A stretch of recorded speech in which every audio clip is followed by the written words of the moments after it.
World hypertension day সহযোগিতায় ACI pharmaceuticals.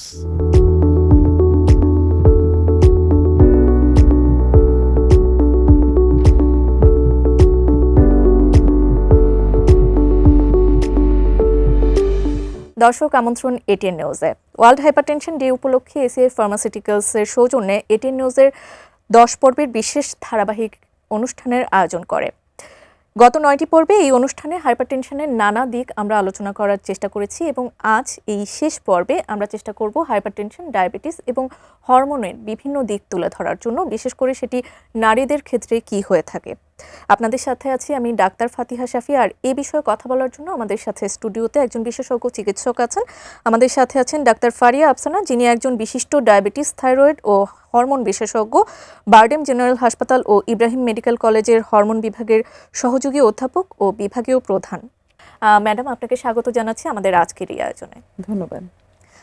Madam, আমরা যেরকমটা আমাদের বিষয়টি আসলে চূড়ান্ত করেছি, ডায়াবেটিস এবং হাইপারটেনশনের মধ্যে যে রিলেশনটা, শুরুতেই আসলে এই বিষয়টি সম্পর্কেই আসলে জানতে চাইবো যে ডায়াবেটিস এবং হাইপারটেনশনের মধ্যে আসলে কি রিলেশন কাজ করে।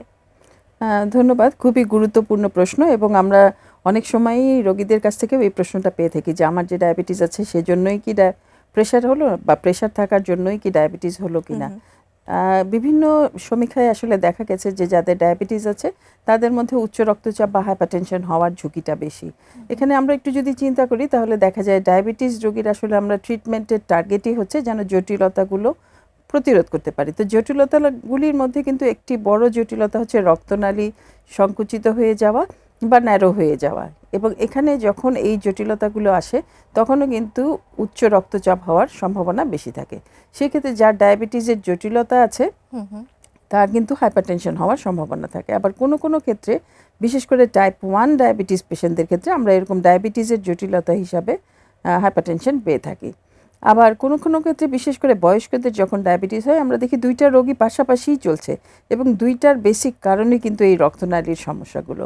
সুতরাং এই দুইটা রোগ সাধারণভাবে অনেক রোগীর ক্ষেত্রেই একসাথে দেখা যায়। আচ্ছা, হরমোনের যে বিষয়টি চলে আসে, হরমোন কি আসলে উচ্চ রক্তচাপ বাড়িয়ে দিতে পারে কিনা, এবং সেটি যদি বাড়িয়ে দেয় সেক্ষেত্রে আসলে কোন হরমোনগুলো বেশি দায়ী? এটা খুব একটা জটিল প্রশ্ন, কারণ আমরা একটু আগে ডায়াবেটিসের কথা বলছিলাম। ডায়াবেটিসও কিন্তু আসলে ইনসুলিন নামক হরমোনের অভাবেই হয়ে থাকে। এছাড়া অন্যান্য কিছু হরমোন আছে যেগুলোর আধিক্য বা কম হয়ে যাওয়ার জন্যও কিন্তু প্রেশার বা হাইপারটেনশন হতে পারে।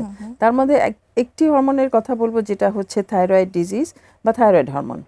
আমরা থাইরয়েডের সচরাচর দুইটা রোগের সাথে বেশি পরিচিত। একটা হাইপোথাইরয়েডিজম, যেখানে থাইরয়েড হরমোনের মাত্রাটা কমে যায় এবং তাতে এটা দেখা যায় যে থাইরয়েড হরমোনের স্বল্পতা থাকার জন্য হার্টের পাম্প করার ক্ষমতাটা কম থাকে এবং রেজিস্ট্যান্স বাড়তে থাকে। এই পেরিফেরাল যে ভাস্কুলার রেজিস্ট্যান্স, এটা বাড়ার জন্য ওনার মধ্যে উচ্চ রক্তচাপ দেখা যায়। সুতরাং হাইপোথাইরয়েডিজমের পেশেন্টের এই বলা হয় যে ডায়াস্টোলিক হাইপারটেনশন বা নিচের ব্লাড প্রেশারটা বেশি হওয়ার সম্ভাবনা থাকে।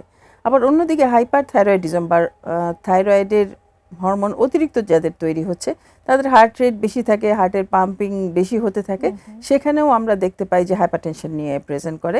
সেই ক্ষেত্রে অবশ্য দেখা যায় বেশিরভাগ ক্ষেত্রেই সিস্টোলিক হাইপারটেনশন বা উপরের ব্লাড প্রেশারটা বেশি হওয়ার সম্ভাবনা থাকে। সুতরাং এই হরমোনের জটিলতার কারণেই কিন্তু এই ক্ষেত্রে হাইপোথাইরয়েডিজম বা হাইপার থাইরয়েডিজমে হাইপারটেনশন হতে পারে। এছাড়াও বাচ্চাদের মধ্যে যেই আমরা বা কম বয়স্কদের মধ্যে যেই হাইপারটেনশন পেয়ে থাকি, সেখানে অনেক ক্ষেত্রেই কিন্তু সেটা সেকেন্ডারি হাইপারটেনশন বা অন্য কোনো একটা কারণে তার প্রেশার হচ্ছে বা হাইপারটেনশন ডেভেলপ করছে। সেই ক্ষেত্রে কিন্তু আমরা ইয়াং একটা পেশেন্ট 30 বছরের নিচে যার বয়স, সেক্ষেত্রে কিন্তু অনেক সময় হরমোনাল ইভ্যালুয়েশন করে থাকি, বিশেষ করে অ্যাড্রেনাল কিছু হরমোনের জন্য, যেমন হাইপার অ্যালডোস্টেরনিজম বা ফিওক্রোমোসাইটোমা, যেখানে অ্যালডোস্টেরন হরমোন বেশি তৈরি হচ্ছে বা এপিনেফ্রিন, নর এপিনেফ্রিন হরমোনগুলির আধিক্যর কারণে যেসব জটিলতা হয়, সেক্ষেত্রে এই রোগীগুলি সরাসরি হাইপারটেনশন নিয়েই প্রেজেন্ট করে। জি, থাইরয়েডের যে প্রসঙ্গটি আসলে বললেন, সেটি নিয়ে আসলে অনেক পেশেন্টেরই আসলে কোয়েরিজ থাকে যে সে যে থাইরয়েড রোগে আক্রান্ত হয়েছে বা তার মধ্যে এরকম কোনো সমস্যা আছে, সেগুলো আসলে সে কিভাবে বুঝতে পারে?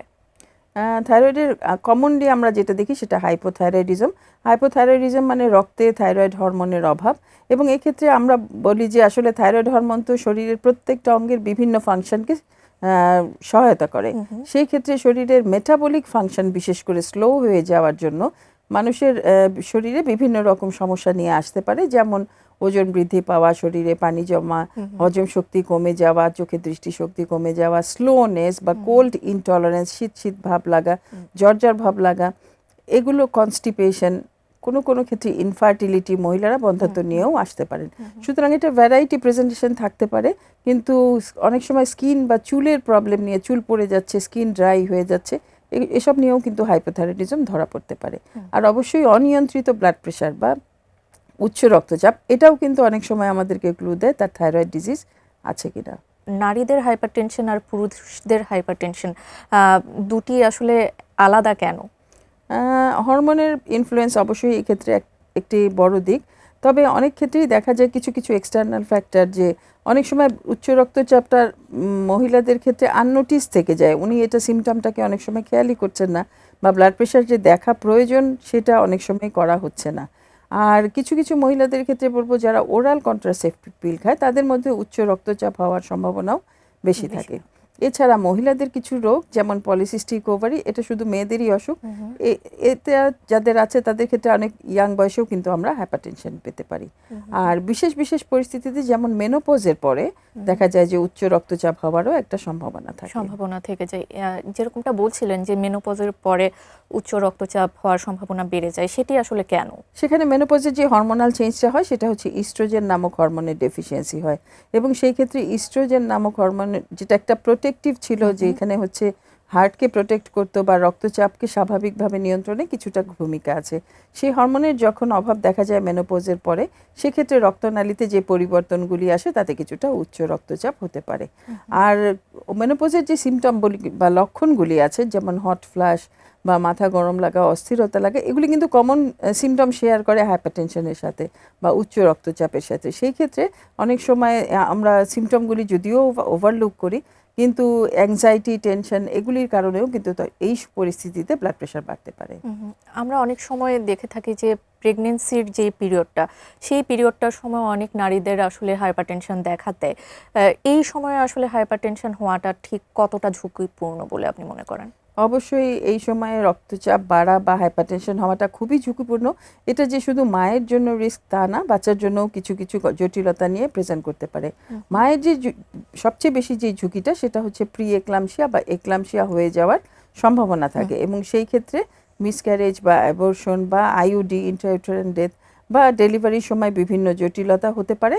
বাচ্চাও গ্রোথ রিটার্ডেশন বা ছোট হওয়া, স্বাভাবিক ওজনের থেকে কম ওজনের বাচ্চা হওয়া, এবং বাচ্চারও বিভিন্ন ধরনের জটিলতা নিয়ে প্রেজেন্ট করতে পারে। আর কিছু কিছু আমরা ক্ষেত্রে দেখি যে মহিলাদের যাদের আগের থেকে ডায়াবেটিস ছিল, এখন প্রেগনেন্সি ওনার ডায়াবেটিস জনিত জটিলতাগুলি অনিয়ন্ত্রিত রক্তচাপের জন্য বাড়তে পারে। সুতরাং এগুলোর জন্য আসলে খুব নিয়ন্ত্রিত ব্লাড প্রেশার রাখাটা প্রেগনেন্সির সময় খুবই জরুরি। সেক্ষেত্রে আসলে করণীয় কি হয়ে থাকতে পারে একজন নারীর গর্ভাবস্থায়? গর্ভাবস্থায় অবশ্যই নিয়মিত ফলো আপে থাকতে হবে, এবং প্রতিটি ফলো আপে অবশ্যই ব্লাড প্রেশার দেখতে হবে। যদি ব্লাড প্রেশার দেখার একটুও বেশি থাকার সম্ভাবনা থাকে, প্রেগনেন্সিতে যেই সব ওষুধ দেয়া যায় সে ধরনের প্রেশারের ওষুধ দিয়ে এটাকে নর্মালাইজ করতে হবে। আমরা যেরকমটা দেখে থাকি অনেক সময় প্রেগনেন্সিতে আসলে অনেকগুলো সেফ ড্রাগ বা মেডিকেশনের বিষয় চলে আসে। হাইপারটেনশনের ক্ষেত্রে কি সেরকম কিছু আছে? অবশ্যই প্রেগনেন্সিতে সকল ওষুধগুলি কিন্তু আমরা দিতে পারি না। একজন নন প্রেগনেন্ট অ্যাডাল্টকে আমরা স্বভাবতভাবেই এসি ইনহিবিটর বা অ্যাঞ্জিওটেনসিন রিসেপ্টর ব্লকার এই ওষুধগুলি প্রেফার করে থাকি। কখনো কখনো ক্যালসিয়াম চ্যানেল ব্লকারও ইউজ করা হয়। সেক্ষেত্রে প্রেগনেন্সিতে কিন্তু এসি ইনহিবিটর বা এআরবি অ্যাঞ্জিওটেনসিন রিসেপ্টর ব্লকার ওষুধগুলি কখনোই দেয়া যাবে না। কিন্তু সেই ক্ষেত্রে ওনাদের জন্য আলাদা কিছু, যেমন আলফা মিথাইল ডোপা বা অ্যামলোডিপিন বা এ ধরনের নিফিডিপিন, এই জাতীয় ওষুধগুলি ভালো কাজ করবে। জি, পলিসিস্টিক ওভারিয়ান সিনড্রোম আসলে হাইপারটেনশনের সাথে কি রিলেশন রাখে সেই ব্যাপারে একটু বিস্তারিত জানতে চাচ্ছিলাম। হ্যাঁ, আমি এই ফাঁকে একটু বলে নিতে চাই, খুব রিসেন্টলি কিন্তু পলিসিস্টিক ওভারি সিনড্রোম এর নামটা চেঞ্জ হয়েছে, এবং এটা পলিএন্ডোক্রাইন মেটাবলিক ওভারিয়ান সিনড্রোম বলা হয়েছে। এবং এই নামটা চেঞ্জ হওয়ার কারণ কিন্তু এটা আসলে মেটাবলিক সিনড্রোমেরই একটা কম্পোনেন্ট। মেটাবলিক সিনড্রোম যেখানে উচ্চ রক্তচাপ, ডায়াবেটিস, কোলেস্টেরল বেশি বা ডিসলিপিডিমিয়া এগুলো থাকে, এবং কজটা হচ্ছে ওভারিয়ান হরমোনাল ইমব্যালেন্স, কিন্তু এফেক্টটা হচ্ছে বিভিন্ন এন্ডোক্রাইন কমপ্লিকেশন এবং মেটাবলিক কমপ্লিকেশন। সুতরাং নামটা যেহেতু চেঞ্জ হয়েছে, এখান থেকেই বোঝা যাচ্ছে ওভারিয়ান হরমোনের সমস্যা হলেও এটা কিন্তু বিভিন্ন নন কমিউনিকেবল ডিজিজ যেমন ডায়াবেটিস, হাইপারটেনশন এগুলো নিয়ে প্রেজেন্ট করতে পারে। এবার জানতে চাচ্ছি যে এইটা আসলে অ্যাভয়েড করার জন্য কি কি করা যেতে পারে? অবশ্যই প্রতিরোধই সবচেয়ে বেশি গুরুত্বপূর্ণ ধাপ হওয়া উচিত চিকিৎসার ক্ষেত্রে। একবার হাইপারটেনশন যখন হয়ে যায় তখন তো ওষুধ দিয়ে অবশ্যই চিকিৎসা করতে হবে এবং নিয়ন্ত্রণে রাখতে হবে। সুতরাং প্রতিরোধের ধাপগুলি খুবই কিন্তু স্পষ্ট। 1 নাম্বার হচ্ছে আমরা অনেক ইয়াংদের মধ্যে এখন দেখছি যে ওজন বৃদ্ধি হয়ে যাওয়ার সম্ভাবনাটা বেশি থাকে, সুতরাং ওজনটা নিয়ন্ত্রণে রাখা 1 নাম্বার। সেটার জন্য পর্যাপ্ত এক্সারসাইজ বা ব্যায়াম এর অভ্যাস অবশ্যই গড়ে তুলতে হবে এবং খাদ্যটাও একটু নিয়ন্ত্রণে রাখতে হবে। সেখানে ফ্যাটি খাবার বা উচ্চ লবণযুক্ত খাবারটা যতটা সম্ভব অ্যাভয়েড করতে হবে। এবার যে বিষয়টা আসলে জানতে চাইবো যে এই যে ডায়াবেটিস রোগীদের আসলে উচ্চ রক্তচাপ হয়ে থাকে, সেক্ষেত্রে কি কোনো বিশেষ সতর্কতা অবলম্বন করার দরকার আছে কিনা? অবশ্যই যাদের ডায়াবেটিস বা উচ্চ রক্তচাপ হয়ে গিয়েছে তাদের ক্ষেত্রেও কিন্তু এই খাদ্য ব্যবস্থাগুলি একটা সুষম খাদ্য ব্যবস্থা, প্রচুর পরিমাণে শাকসবজি এবং যেই ফলগুলি তার জন্য নির্দেশনা আছে সেগুলি নির্দিষ্ট পরিমাণে খেতে হবে। খাবার মধ্যে থেকে চর্বি জাতীয় খাবার যতটা অ্যাভয়েড করা যায় সেটা ভালো হবে এবং এক্সট্রা লবণ তো অবশ্যই কখনো ভাতের সাথে বা এক্সট্রা সল্টটা আমরা অ্যাভয়েড করতে বলি এবং এটার ফলশ্রুতিতে অনেকে দেখা যায় যে তরকারিতেই অনেক বেশি পরিমাণে লবণ দিয়ে থাকেন, সেটাও কিন্তু আসলে অ্যাভয়েড করাই ভালো। মানে লবণের পরিমাণটা নির্দিষ্ট রাখা ভালো আর কি খাবার মধ্যে। সেক্ষেত্রে অনেক সময় দেখা যায় যে রোগীরা আসলে ফেসবুক বা অন্যান্য যেসব সোশ্যাল সাইট আছে সেগুলো থেকে আসলে বিভিন্ন পরামর্শ নিয়ে থাকেন এবং ফার্মেসির যে ফার্মাসিস্ট আছে তাদের কাছ থেকেও আসলে অনেক পরামর্শ নিয়ে থাকেন। এটি আসলে কতটুকু যুক্তিযুক্ত? এটা আমি বলবো খুবই গুরুত্বপূর্ণ একটি সমস্যাই বটে। কারণ হচ্ছে অনেক ক্ষেত্রেই যে ডাক্তারের কাছে গিয়ে আবার এই অ্যাডভাইসটা নেওয়ার থেকে ভাবছেন যে ওষুধের দোকানে যিনি ওষুধ বিক্রেতা আছেন তার কাছ থেকে অ্যাডভাইসটা নিয়ে থাকেন। এখানে আমি বলবো যে আসলে এটা কোনোভাবেই উচিত না, কারণ একজন চিকিৎসক যখন একটা ওষুধ কোনো একটা পার্টিকুলার ব্যক্তিকে দিয়ে থাকেন তারা অনেকগুলি ফ্যাক্টর চিন্তা করে দিয়ে থাকেন কোন ওষুধটা তার জন্য সুটেবল হবে, কোনটা তাকে দেয়া যাবে না, আর কি কি জটিলতা আছে সেগুলো চিন্তা করে আমরা আসলে প্রেশারের ওষুধটা বা যে কোনো ওষুধই ঠিক করে থাকি। সুতরাং একটা প্রেশারের ওষুধ যখন আমরা ঠিক করি তার আরও কি কি কোমরবিডিটি বা কি কি জটিলতা আছে সেগুলি দেখতে হবে, তার বয়স কেমন, তার ওজন কেমন, তার কি কি জটিলতা হতে পারে সেগুলি প্রতিরোধের জন্য কোন ওষুধটা ভালো হবে এটা অবশ্যই এগুলো চিন্তা করেই ওষুধটা দেওয়া হয়। কিন্তু একজন যিনি ওষুধ বিক্রেতা আছেন তার পক্ষে কিন্তু আসলে এগুলো চিন্তা করার, ইন্ডিভিজুয়াল পেশেন্টের চিন্তা করার কোনো প্রশ্নই নাই। সুতরাং অবশ্যই চিকিৎসকের পরামর্শ অনুযায়ী ওষুধ খাওয়া উচিত। জি, আমরা এই প্রসঙ্গে আপনার সাথে আরো বিস্তারিত আলোচনা করব। আমাদের একটি ছোট্ট বিজ্ঞাপন বিরতির সময় হয়ে গেছে, বিরতির পর আবারও যুক্ত হচ্ছি। দর্শক, সময় হয়ে গেল ছোট্ট একটি বিজ্ঞাপন বিরতির, কোথাও যাবেন না, আমাদের সাথেই থাকুন। ওয়ার্ল্ড হাইপারটেনশন ডে সহযোগিতায় এসিআই ফার্মাসিউটিক্যালস।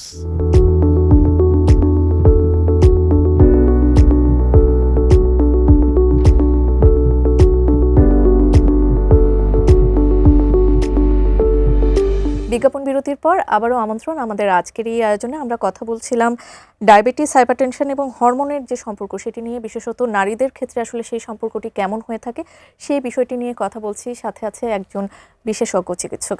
ম্যাডাম, বিজ্ঞাপন বিরতিতে যাবার আগে আমরা যেসব কথা বলছিলাম যে অনেক ওষুধ বিক্রেতার কাছ থেকে আসলে রোগীরা আসলে ওষুধ কিনে থাকেন, সেই বিষয়টি সম্পর্কে আপনি ক্লিয়ার করেছেন আমাদের। এবার যে বিষয়টি আসলে জানতে চাই, অনেক রোগীদেরই আসলে জানার আগ্রহ থাকে তার যেহেতু হাইপারটেনশন হয়েছে তার কি একদম মৃত্যু ওষুধ খেয়ে যেতে হবে কিনা, সেই বিষয়টি নিয়ে আসলে অনেকেই জানতে চান। এ ব্যাপারে কি বলবেন?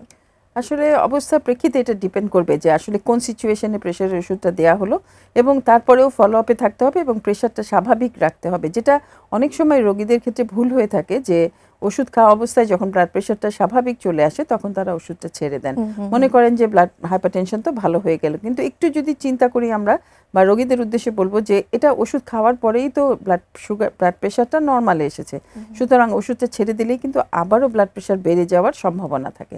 তবে কোনো ক্ষেত্রে দেখা যায় যে কোনো একটা হরমোনাল ডিজিজ বা অন্য একটা কারণে যদি হাইপারটেনশন থেকে থাকে, মানে সেকেন্ডারি হাইপারটেনশনের ক্ষেত্রে, সেখানে ওই প্রাইমারি অসুখটার চিকিৎসার মাধ্যমে কিন্তু হাইপারটেনশন সম্পূর্ণভাবেই সেরে ওঠা সম্ভব। সেই ক্ষেত্রে অনেক সময় প্রেশারের ওষুধটা বন্ধ করা যায়। সুতরাং আবারও বলতে হবে এটা অবশ্যই ইন্ডিভিজুয়ালাইজড এবং পেশেন্ট টু পেশেন্ট ভ্যারি করবে। সুতরাং একজন চিকিৎসকের নির্ধারণ করতে পারবেন ওনার কখন কতটুকু ওষুধ লাগবে এবং ওষুধ কখনো ছেড়ে দেওয়া যাবে কিনা। এই প্রসঙ্গ ধরেই আসলে জানতে চাচ্ছি, অনেক মিথ কিন্তু থাকে, যেরকমটা হচ্ছে হাইপার টেনশন থাকলে বা উচ্চ রক্তচাপ যখন মানুষ ফিল করে, তখন তারা বিভিন্ন তেঁতুলের পানি বা স্যালাইন খেয়ে আসলে সেটি বাড়ানো বা কমানোর চেষ্টা করে থাকেন। এটির কি আসলে কোনো বৈজ্ঞানিক কোনো ব্যাখ্যা আছে কিনা? ঠিকই বলেছেন যে তেঁতুলের পানি আমরা খুবই হরহামেশাই দেখি পেশেন্টদেরকে যখন একটু ফিল করেন যে কোনো সিমটম হচ্ছে। আসলে আমরা বলবো যে অনেক সময় ব্লাড প্রেশার কিন্তু অ্যাসিমটোমেটিক বা কোনো লক্ষণ ছাড়াও কিন্তু রুটিন চেক আপ করতে গিয়ে তার প্রেশারটা বাড়া দেখা গেল। কিন্তু অনেক ক্ষেত্রেই অনেকে করে যে ব্লাড প্রেশার বেশি আর চেক আপ করলো, দেখলো ব্লাড প্রেশার বেশি আছে, সেখানে তেঁতুলের পানি বা এই ধরনের খেয়ে থাকে, তাতে ওনারা ফিল করে যে ব্লাড প্রেশার কমেও। কিন্তু আসলে কোনো সায়েন্টিফিক ব্যাখ্যা কিন্তু এটা আমরা বলতে পারবো না কেন কমে। বা এখন অনেক সময় হতে পারে অ্যাংজাইটি বা স্ট্রেস ওইটা একটা পিক অফ হাইপারটেনশন করেছে, সেখানে উনি যেহেতু সাইকোলজিক্যালি মনে করছেন যে এটা খেলে কমবে, সেটার কিছুটা এফেক্ট থাকতে পারে। কিন্তু সরাসরি তেঁতুলের পানি দিয়ে আমরা প্রেশার কমানোর মতো ইনগ্রেডিয়েন্ট আছে কিনা এরকম কোনো সমীক্ষা করা হয় নাই। আর যাদের ব্লাড প্রেশার লো হয়ে যাচ্ছে সেটা স্যালাইন খেয়ে, এটা কিছু কিছু রোগ আছে যেমন অ্যাড্রেনাল ইনসাফিসিয়েন্সি বা অ্যাডিসনস ডিজিজ, যেখানে হচ্ছে ব্লাড প্রেশার লো হয়ে যাওয়ার সম্ভাবনা থাকে, সেখানে তো আমরা ট্রিটমেন্ট হিসাবেই তাকে বলে থাকি যে স্যালাইন খাওয়া যেতে পারে। কিন্তু সবার ক্ষেত্রে একইভাবে কিন্তু এই কমন রুলটা প্রযোজ্য হবে না। ইনসুলিন রেজিস্ট্যান্স ও হাইপারটেনশনের মধ্যে কি কোনো সম্পর্ক আছে কিনা? অবশ্যই, এটাই তো আমাদের এই যে যেই জটিলতাগুলোর কথা আমরা বলছি, যেমন ডায়াবেটিস, পলিসিস্টিক ওভারি, এগুলির মূল প্যাথোজেনেসিস বা মূল তৈরি হওয়ার মেইন কারণই কিন্তু ইনসুলিন রেজিস্ট্যান্স বা ইনসুলিনের অকার্যকারিতা। সুতরাং এটা যখন হয় তাহলে রক্তনালীতেও কিন্তু কিছু পরিবর্তন চলে আসে এবং এই রক্তনালীতে দুইটা এফেক্ট চলে আসে। ইনসুলিন রেজিস্ট্যান্সের জন্য রক্তনালীগুলো সরু হতে পারে, আবার ডায়াবেটিস বা রক্তে গ্লুকোজের মাত্রাটা বেশি থাকার জন্য রক্তনালীগুলো সরু বা স্টিফ হয়ে যেতে পারে। এই যে এই দুইটা এফেক্টের জন্যই কিন্তু রক্তচাপ বাড়তে পারে আর কি। সুতরাং এটা ডুয়াল এফেক্টই কিন্তু আসলে বলা যায় যে ইনসুলিন রেজিস্ট্যান্স কিন্তু এই অসুখগুলোর ডায়াবেটিস প্রেশার বেশি হওয়ার একটা মেইন কারণ। হরমোনের যে বিষয়টি, হরমোনের ক্ষেত্রে যে হাইপারটেনশন হয়ে থাকে, সেটির চিকিৎসা কি গতানুগতিক হাইপারটেনশনের যে চিকিৎসা সেটি থেকে কি আলাদা হয়? অবশ্যই সেকেন্ডারি হাইপারটেনশনের কথা যেটা আমরা বলছিলাম, যেমন হরমোনাল কোনো কোনো অসুখ, যেমন একদম উপর থেকে শুরু করলে অ্যাক্রোমেগালি বা পিটুইটারি গ্ল্যান্ডের সমস্যা, থাইরয়েডের সমস্যা, এগুলো মেইন অসুখটা কন্ট্রোলের পরে দেখা যায় যে অনেক ক্ষেত্রেই প্রেশারটা নর্মালে চলে আসে। কোনো কোনো ক্ষেত্রে প্রেশার ওষুধটা কন্টিনিউ করতে হয়, কোনো কোনো ক্ষেত্রে এটা বন্ধও করা যায়। কিছু কিছু সার্জিক্যাল প্রসিডিওর লাগে এরকম হরমোনাল ডিজিজ আছে, যেমন অ্যাড্রেনাল গ্ল্যান্ডের আমি দুইটা অসুখের কথা বলেছি যে হাইপার অ্যালডোস্টেরনিজম বা ফিওক্রোমোসাইটোমা, এটা হচ্ছে অ্যাড্রেনাল গ্ল্যান্ডের টিউমার বা বড় হয়ে যাওয়া, সেখান থেকে অতিরিক্ত হরমোন তৈরি হওয়ার জন্যই এই ব্লাড প্রেশারটা বাড়ছে। সুতরাং ওই গ্ল্যান্ডের যখন সার্জারি হয়ে যায় বা অ্যাড্রেনালেক্টমি হয়ে যায়, তারপরে কিন্তু সোর্স অফ হাইপারটেনশন বা ব্লাড প্রেশার বাড়ার জন্য যে হরমোনটা দেয় সেটা আর শরীরে কাজ করছে না, তখন সেটা কিন্তু অনেক ক্ষেত্রেই আমরা দেখি যে অপারেশনের পরে তার ব্লাড প্রেশারটা নর্মাল চলে আসে। আচ্ছা, আমরা অনেক ক্ষেত্রেই এখন দেখে থাকি ইয়াং এজের যেসব মেয়েরা আছেন বা তরুণীরা আমরা যদি বলি, তারা কিন্তু হাইপারটেনশনে আক্রান্ত হওয়ার যে প্রবণতা সেটি কিন্তু ক্রমেই বৃদ্ধি পাচ্ছে। সেটির পেছনে কি কারণ থাকতে পারে? আসলে সেটা আমাদের লাইফস্টাইলের পরিবর্তনের জন্য বলবো। সেটা শুধু মেয়েদের না, ছেলেদের মধ্যেও আমরা বাচ্চাদের মধ্যে এখন চাইল্ডহুড ওবেসিটি অনেক বেশি পাচ্ছি। এই ওবেসিটিটা বেশি হওয়ার জন্য সিডেন্টারি লাইফস্টাইল, ফিজিক্যাল ইনঅ্যাক্টিভিটি, বেশিরভাগ সময় বসেই থাকা বা সারাদিন পড়ালেখা নিয়ে ব্যস্ত থাকছে বা মোবাইল আসক্তি, এগুলি কিন্তু সবই আসলে ফাস্ট ফুড কালচার, সবই তার ওজন বৃদ্ধি করার জন্য দায়ী। এবং এই ওজন বাড়ার সাথে সাথে এই যে মেটাবলিক সিনড্রোমের কম্পোনেন্টগুলো, যেমন রক্তে গ্লুকোজের মাত্রা বাড়ছে, রক্তে চর্বির পরিমাণ বাড়ছে, সাথে সাথে ব্লাড প্রেশার হওয়ার ঝুঁকিটাও বাড়ছে। এবার যে বিষয়টি জানতে চাইবো, আসলে খাদ্যাভ্যাস এবং লাইফস্টাইল মডিফিকেশনের যে বিষয়টি, সেটির আসলে ঠিক কোন পরিবর্তনটা আসলে হাইপারটেনশন রিডিউস করতে হেল্প করে? অবশ্যই একটা সুষম খাদ্য ব্যবস্থা থাকতে হবে, যেখানে প্রচুর পরিমাণ শাকসবজি এবং ফলমূল থাকবে এবং লবণের পরিমাণ যতটা সম্ভব কম থাকবে। এবং এই যে হাইপারটেনশন প্রতিরোধের জন্য কিন্তু একটা বিশেষ ডায়েট আছে, যেটাকে ড্যাশ ডায়েট বলা হয়ে থাকে, যে dietary adjustment to stop hypertension. এবং অনেক ক্ষেত্রে মেডিটেরিয়ান ডায়েট, যেগুলো বিশেষ করে শাকসবজি, ফলমূল এবং প্রোটিন জাতীয় খাবার একটা নির্দিষ্ট পরিমাণে খাওয়া, এগুলি যদি মেনে চলা যায় তাহলে কিন্তু অনেকাংশে ডায়াবেটিস, প্রেশার, হাইপারটেনশন প্রতিরোধ করা যায়। আমরা যেরকমটা জানি ম্যাডাম, হাইপারটেনশন হলে অনেকগুলো কমপ্লিকেশন অ্যারাইজ করে থাকে। সেই কমপ্লিকেশনসগুলো কি কি?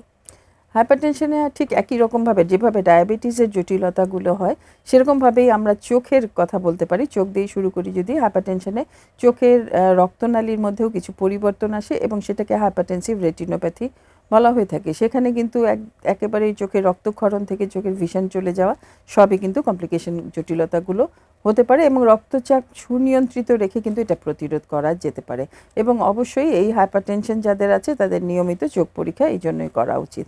এরপরে হচ্ছে কার্ডিয়াক সমস্যা বা হার্টের সমস্যা, এর মধ্যে heart failure, heart attack, ischaemic heart disease বা মায়োকার্ডিয়াল ইনফাকশন বা হার্ট অ্যাটাক যেটাকে বলা হয়ে থাকে, উচ্চ রক্তচাপ বা রক্তচাপের ফ্লাকচুয়েশনের জন্য ওঠানামার জন্য এই রোগগুলো কিন্তু এই হার্টের জটিলতাগুলো হয়ে থাকে। আর সবচেয়ে বড় যেটা কমনলি আমরা যে প্রেজেন্টেশনটা পাই সেটা হচ্ছে ব্রেইনের কথা বলবো, যে স্ট্রোক। এগুলো নিয়ে স্ট্রোক একদিকে প্যারালাইসিস বা প্যারালাইসিস ছাড়া এরকম যে কোনো টিআইএ বা মিনি স্ট্রোক যেটাকে বলা হয়ে থাকে এরকম নিয়েও আসতে পারে। সেখানে দুই ধরনের স্ট্রোক হতে পারে, একটা হচ্ছে রক্তনালীর ভিতর রক্তটা জমাট বেঁধে বা ইনফাকশন যেটা বলা হয়, অথবা হেমোরেজিক স্ট্রোক, উচ্চ রক্তচাপের জন্য কোনো রক্তনালী ছিঁড়ে গেল সেখানেও স্ট্রোক হতে পারে। সুতরাং এই দুইটা কিন্তু ডায়াবেটিস হাইপারটেনশনের খুব কমন কমপ্লিকেশন নিয়ে কিন্তু আসতে পারে। এছাড়া কিডনির সমস্যাটা তো অবশ্যই হাইপারটেনশনের সাথে খুব ওতপ্রোতভাবে জড়িত, যে উচ্চ রক্তচাপ বেশি দিন অনিয়ন্ত্রিত রক্তচাপ থাকার জন্য কিন্তু কিডনির সমস্যা নিয়েও অনেক ক্ষেত্রে দেখা যায় যে রোগী আসেন। সুতরাং এই প্রত্যেকটা অর্গানেই কিন্তু এই প্রবলেমটা হতে পারে। আর অ্যাথেরোস্ক্লেরোসিস বা রক্তনালীর মধ্যে যে পরিবর্তনগুলির কথা বলেছি সেখানে রক্তনালী সরু হয়ে যাওয়া, এখানে পেরিফেরাল ভাস্কুলার ডিজিজও কিন্তু একটা প্রেজেন্টেশন হতে পারে হাইপারটেনশন বা রক্তচাপ অনিয়ন্ত্রিত থাকার জন্য। হাইপারটেনশনের যে কমপ্লিকেশনগুলো অ্যারাইজ করে সেগুলো আসলে প্রতিহত করার জন্য আমাদের এখানে পর্যাপ্ত পরিমাণে ডক্টর আছেন কিনা সে ব্যাপারে জানবো।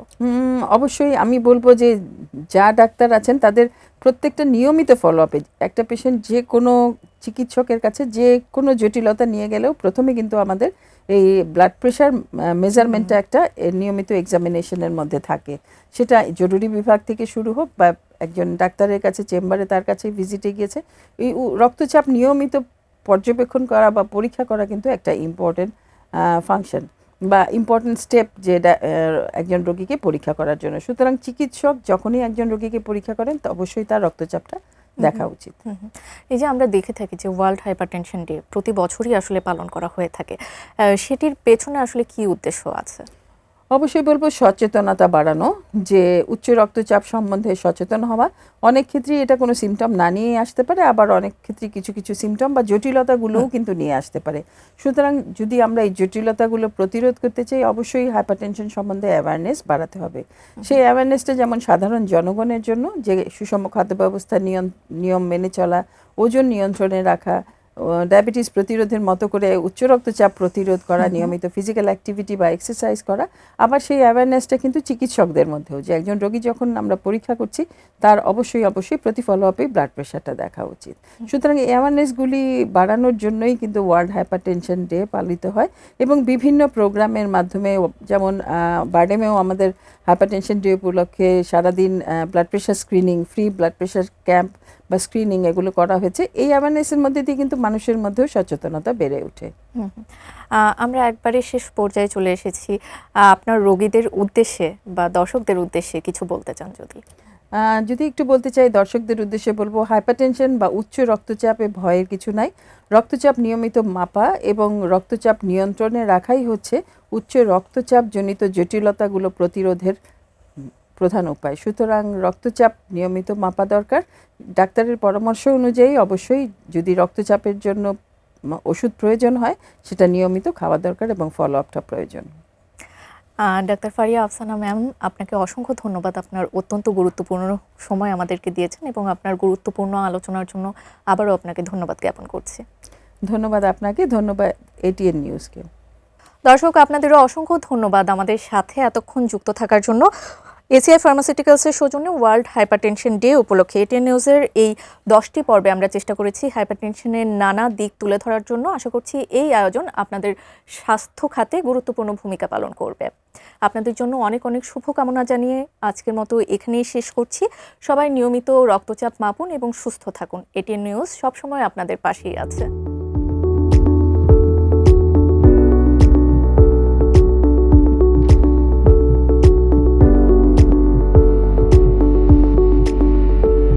সহযোগিতায় এসিআই ফার্মাসিউটিক্যালস।